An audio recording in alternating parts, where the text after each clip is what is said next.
Менің атым Алаш, жасым 9-да, 3-ші сынып оқимын. Маған атқа мінуді Самат көкем үйретті. Мен 4 жасымнан бастап атқа міндім. Мен 4 жастан бастап атқа мінгендіктен атқа деген қызығушылығым оянды. Тайыма таусам ал, осы жаз бойы тауға апарып семірттік. Бұларды үйреткен кезде мен шөбін беріп жем саламын, содан кейін түскі сағат 3-терде жабу жауып суытуға кетіп қалам. Біраз жол ақырын жүреміз, содан кейін желеміз, содан кейін скоростьпен қатты шабамыз. Бірінші рет шабайын деп отырмын бәйгеге. Осы Нәркен атам бәйгесінде.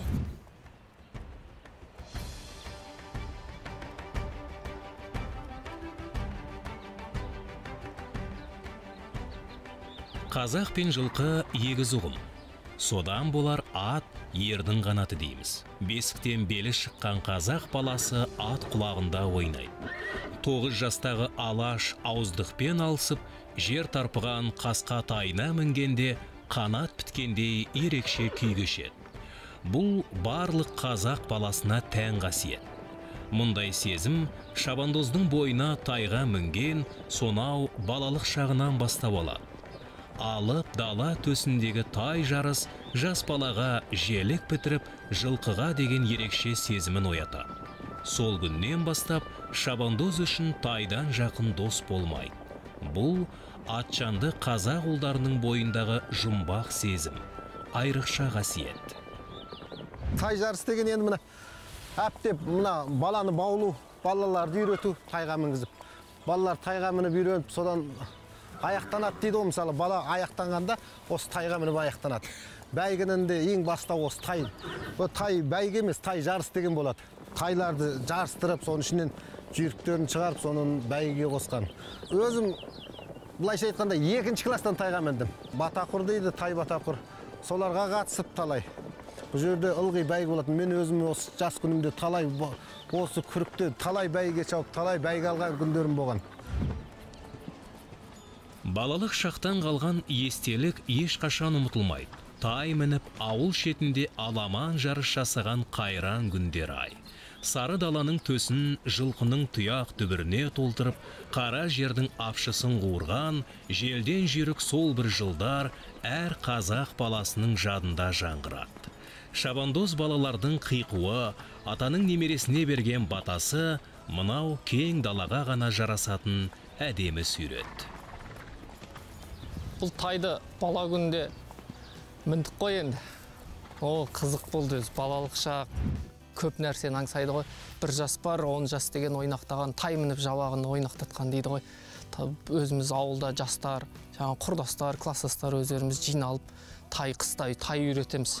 Қыстай жілік майын бағамыз. Жаңағы тай кезінде сынап тастаймыз. Болар бала кішкентайынан дейді ғой өзі атам қазақ. Сол жастайынан тайды жауып жүгіретін екенін белгілі болады да. Жүгірмейтін ат ол белгілі тайынан ақ. Нақты өзі Көкбастауда туып өскеніміз ғой өзіміз.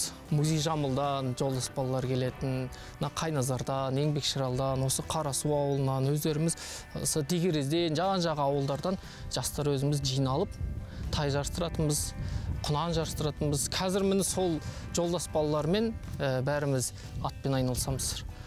Мақтан тұтам. Көшеде жаңағы дискотекада жүргенше, қолда сотка ұстап үйде жатқанша осы атпен айналысқанға не жетсін.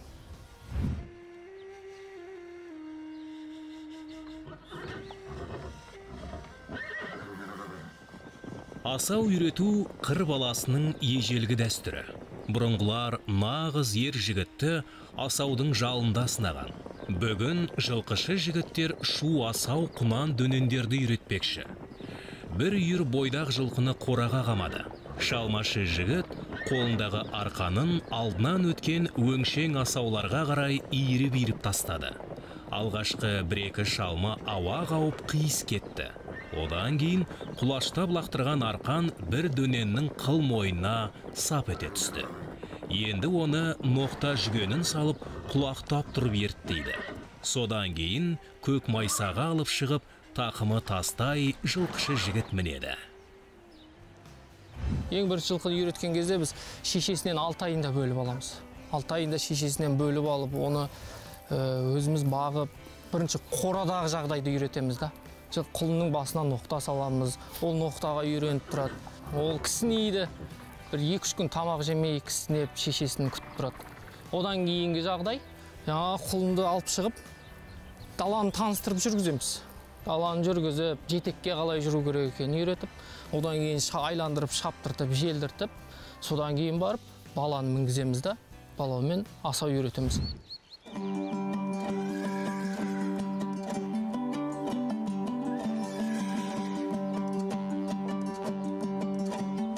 Асау үйретудің қызығы осы. Мойнына қылбырау түспеген шу асау жылқы шыңғырады, тулайды. Мойнын ішіне алып мөңкейді, тік шапшиды. Қояндай орғып, ортекедей секіреді. Ал шабандоз одан ләззат алып, тақымын қыса түседі. Жылқы үйрету әрі қызықты, әрі қауіпті. Мұндай тәуекелге ет үйренген жігіттер ғана барады. Тақымы мықты, құрыш қолды шымыр азаматтар асаудың жалында ойнаған.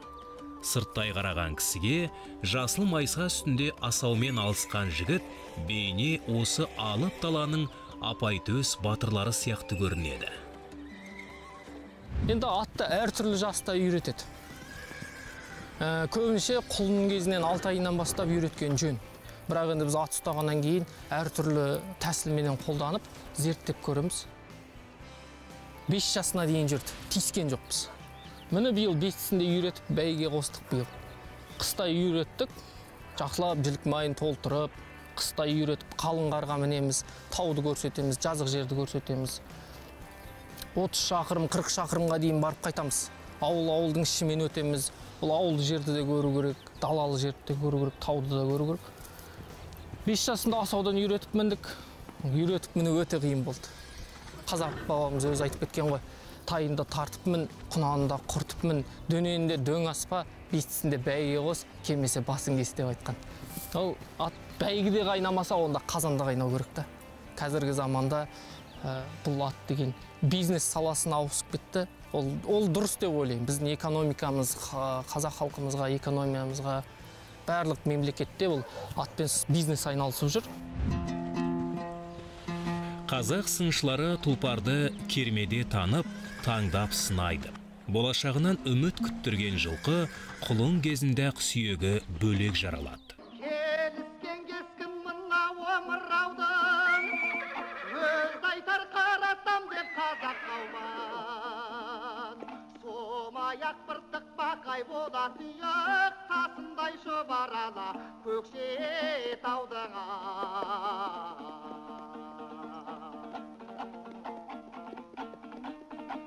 Сіңірілі жер соғары аяғы тек, түлкі төс тазы тізде ителінчек.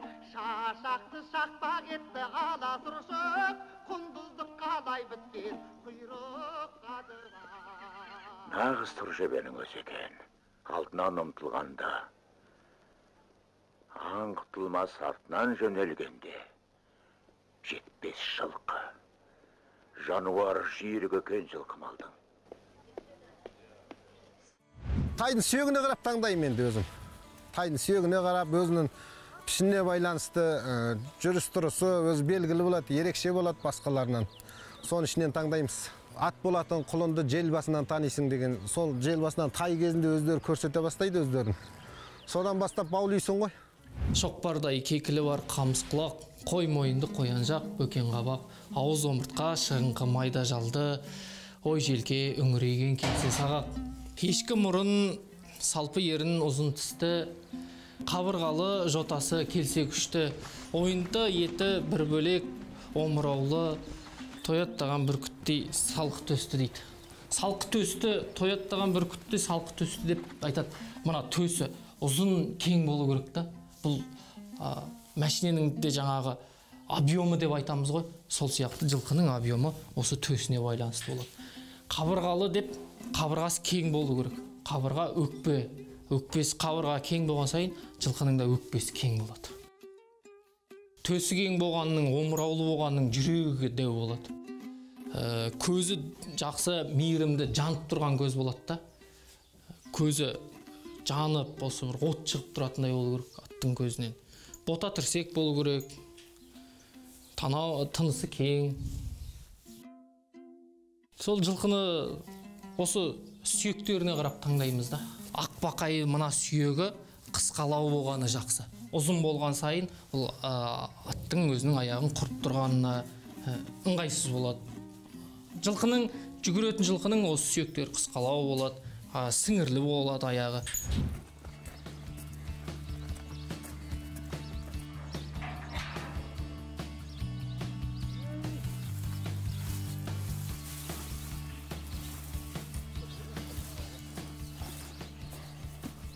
Жақсы жылқыны тай құлын кезінен танып баптау бұрынғылардың дәстүрі. Бітімі бөлек тайды үйірден бөліп алып, ел көзіне көрсетпей баладай бағып қаққан. Шөптің шүйгінін, жемнің тазасын салып, үнемі қас қабағына қарап отырады.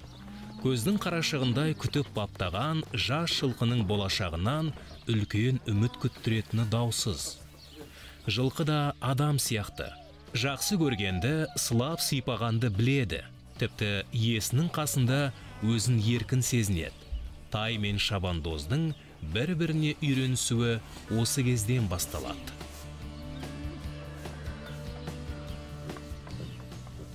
Кез келген дүниені бала кезінен, жас кезінен тәрбиелеген дұрыс қой. Негізі тайды бала күннен тәрбиелеп, тай кезінен жүгіртіп, 5 жасына толтырған соған ештеңе жетпейді. Өйткені біз көп кезде мысалы шет мемлекеттерден жылқы алып келіп атамыз қазіргі таңда. Ол жылқыны біз білмейміз, бұрынғы тарихы қандай болған. Ол бірдеңеден үркіген ба, ол стресс алады, ашуланғыш келеді, горячий деп айтып жатамыз. Нерв жүйесі тозған аттар болады. Бізге келгеннен кейін олар қиын, бәрібір адаптация деген болады. Ең дұрысы өзіміздің Қазақстанда қолтуманы туғызып, соны өсіріп, соны жеткізген дұрыс 5 жасына дейін. Қазақ таласында атаңызға айналған талай тұлпар болды. Ардан бастасақ, Қобыландының тай бурылы, ертөстіктің шал құйрығы, желден жүйрік пырақтар. Одан бергі замандарда Абылайдың нар қызлы, Қабанбайдың Құба саты, Әбілхайырдың ақ позы, Райымбектің көк мойнағы, ердің қанаты болған хас тұлпарлар. Ат ойнатқан ала сапыран жылдардың еншісінде Кенесарының ақтангері, Махамбеттің кесік құлағы, Исатайдың ақ табаны, ұлт азаттық көтерілістің қолбасшысы Жәменке батырдың кергекілі де бар. Хан мен батырдың, есіл ерлердің сенімді серігіне айналған желғанат тұлпардың бәрі Тұран топырағында туған төл тума қазақтың қазанаттары. Қақ мұның бұзып жарып дайдалмағы. Бұл бағы мен бабы келсе, тұяқты тұяқ жібермейді дейді ол.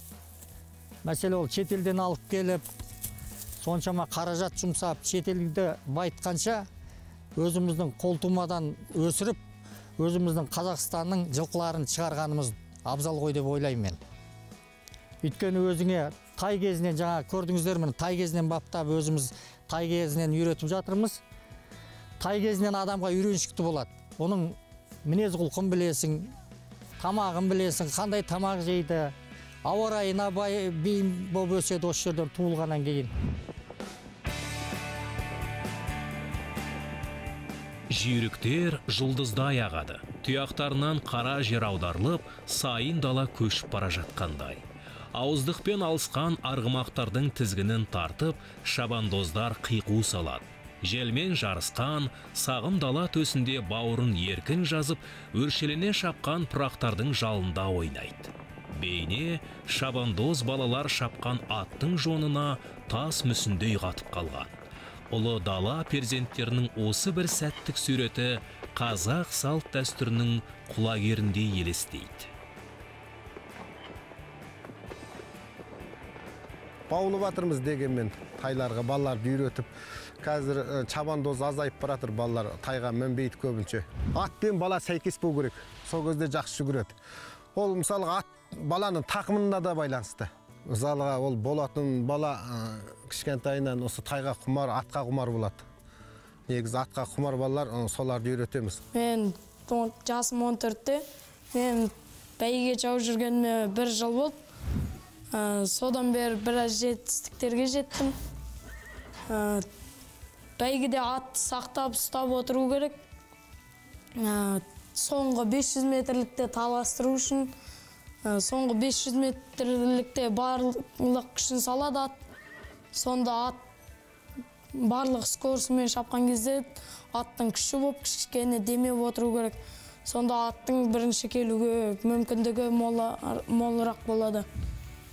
Мен бірінші Ақсуатта топ бәйгесінде келгем. Сол кезде жанында қасында торы ат болды. Ол екінші келді. Сол кезде мен оның ауыздығына қарап ем, оның ауыздығы бос отыр екен. Мен атымның ауыздығын сүйеп отырып, соңғы 500 метрлікке шыққан кезде аттың басын жібере салдым да жеке дара бірінші келдім. Мен Санат ағаға үйренісіп қалдым, себебі онымен жұмыс істеп жүргелі 1 жыл болды. Аттарды қалай дайындау керек екен, оған жемін, тамақтарын қалай беру керек екенін үйреніп жатырмын. Қазақ бәйгені ат жарыс деп те айтады. Тұлпардың тұяғында туып, арғымақтың жалында дамыған ат жарыс алуан түрлі. Тай жарыстан басталатын дүбірлі дода құнан бәйге, дөнен бәйге, аламан бәйге, үдемелі бәйге, жорға жарыс болып бөлінеді. Тай жарыс қызықты, көрнекі сұлу бәйгелердің бірі. Жарыстың бұл түрінде ең соңғы тайға да жүлде берілген. Бұл баланың меселін қайтармаудан туса керекті. Аламан бәйгеде жүйріктің жасына қарамайды. Дәмелі жылқының бәрі шабады. Ал құнан мен дөнен жарыс 15 шақырымнан аспайды. Бұл болашақ жүйріктерді сынайтын дода. Жорға жарыс жұрттың көз алдында өтеді. Шабандоздар жақын аралықта айналады. Бәйгенің шарты ат жорғалайды, шаппау керек. Бұрында ата-бабамыз басқаша дайындаған ғой. Жылқыны тайында жаңағы чөппен, о кезде жоңғышқаны көктей шауып, бір бумасын буып, жіппен чатырға іліп қоятын. Күнге тигізбей өзі чатырдың буымен өзі кеуіп, солай жүгіртетін. Бір қосуыз, екі қосуыз бидаймен, о кезде сұлы жоқ қой, бұрынғы кездері.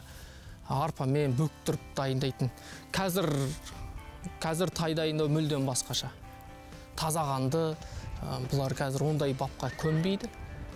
Және де бұлар уақытылы жаңағы өздерінің жейтін витаминдері бар, уколдары бар салып тұрады. Бұларға вакцина саламыз, прививка жасап отырамыз, әр ауруды алдын ала алу үшін. Тайды енді бұл бала ғой әлі.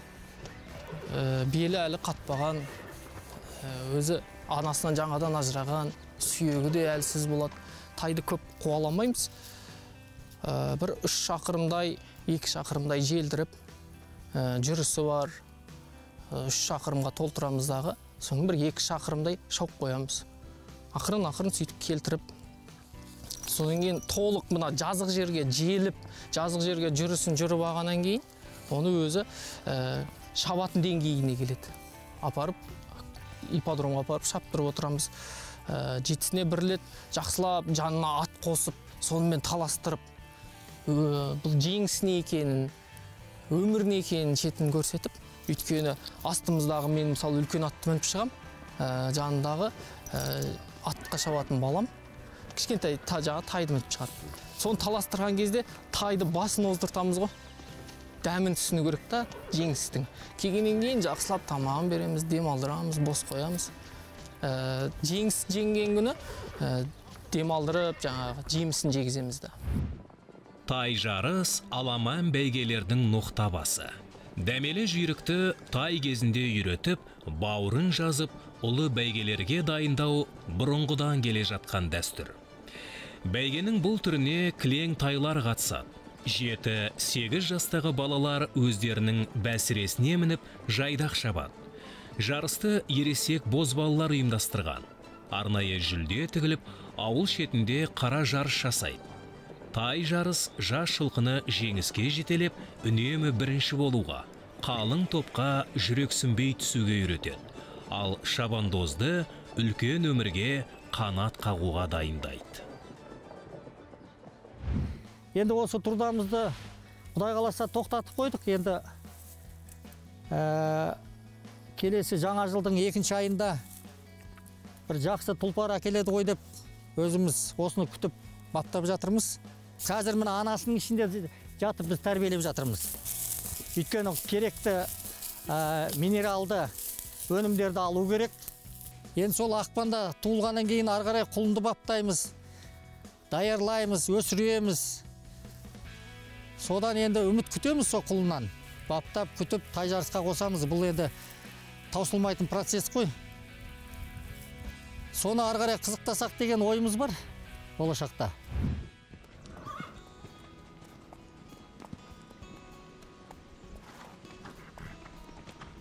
Жылқы қазақ үшін қай заманда да мінсе көлік, ішсе сусын болған қасиетті күлік. Арғымақтың жалына кіндігі байланған ата-бабаларымыз атты ер қанаты деген ел. Ұлан ғайыр далада осы құл құйрықтармен көшіп қонып, елін жерін жаудан қорғаған. Бұрынғылар жүздеген мыңдаған жылдардан бері үйір-үйір жылқы өсіріп, көреген сыншылары қалың жел қанаттың ішінен нағыз қазанатын таңдап сұрыптаған. Содан болар қазақ пен жылқы бір бүтін ұғымға айналып кетті. Асау үйретіп, тай жарыстыру, аламанда ат ойнату, асыл қазынаға айналған ата-бабаларымыздың сол дәстүрлі жолы.